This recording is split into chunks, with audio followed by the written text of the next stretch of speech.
It is the picture of abandonment. The old Metropolitan State Hospital in Waltham, only the administration building of this old mental hospital remains. Aside from the graffiti, there's not much in the way of signs or informational markers left here. In fact, even the graves are unmarked. Kevin Levin leads us out into the middle of the woods on this vast property, bringing us to a quiet, somber clearing. So we are at the Metfern Cemetery in Waltham. This cemetery contains the remains of roughly 300 former patients from the Metropolitan State Hospital and the Walter E. Fernald School. The patients were buried in unmarked graves. Until 1979, the Metfern Cemetery was used by the nearby Fernald School and Met State, the resting place of last resort for those with nowhere else to go. What you see here, of course, are stones with either a C or a P and a number, and it sort of tells you whether they were Catholic or Protestant. I think many of them were forgotten when they were admitted to their respective hospitals. And I think certainly in death, for at least a second time, you see another layer of forgetfulness, right? This didn't sit right with Levin or his students. A history teacher at Gann Academy, Levin's class is doing a research project on the Fernald School. When the class visited the cemetery, they were so moved, they decided to take action. Junior Beck Steinberg. One of the values of Judaism is to respect the dead, and so what we are trying to do is try to bring some dignity to those who never got any of that.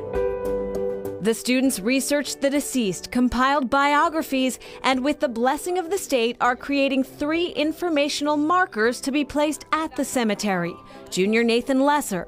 For many people, I think this will be the first impression of the Metfern Cemetery when they see these markers. And that first impression, for somebody who's just jogging along, can be so powerful, just like it was for us. And I think that the more people we can give that experience to, the better. What responsibility, if any, do we have? For Levin, the project has suggested the magic of markers and their capacity to illuminate the darker corners of our past. These markers, in many cases, can be quite powerful because they are telling stories that have, for whatever reason, have been ignored and set aside and forgotten.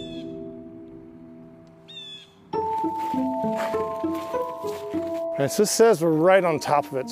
When we last met up with J.W. Oker, he too was wandering around the woods looking for a headstone. Yep, there it is, a little stone right there. Oker is a connoisseur of curiosities. His website, Odd Things I've Seen. And of course we call it Otis, because why wouldn't we? Otis is a compendium of random peculiarities, natural, historic, artistic, pretty much all things weird and wonderful. Historical markers in unexpected places make a frequent appearance. We're literally talking about a rectangle of metal with some stamped words, you know? It's really mundane in itself, but this one piece of metal says, hey, this happened here, and then something that changes their entire surroundings, just transforms it into like a moment of history. Take this traffic circle off I-93 in Medford. Profoundly dull and ordinary, unless you stop to read the writing on the rock. You would learn that this spot has a connection to one of the biggest national unsolved crimes the country's seen. A house once stood where this rotary is now, the home of Elizabeth Short. She left for LA, dying to become an actress, and ended up dead. It's the story of the Black Dahlia, the most infamous unsolved murder in the history of America.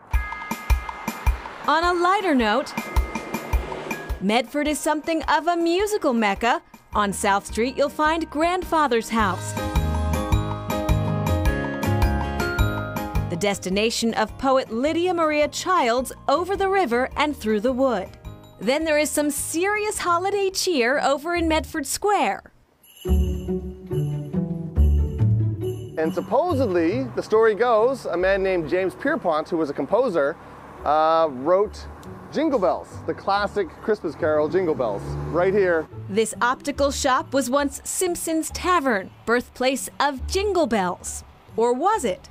The best thing about the plaque, though, is it's probably false. You see, Savannah, Georgia also lays claim to Jingle Bells and has a plaque to prove it. Turns out Pierpont moved to Georgia, and that's when the song was copyrighted. James Pierpont definitely lived in Medford. He was definitely a composer. He definitely wrote Jingle Bells, but whether he wrote it here at the tavern, nobody knows.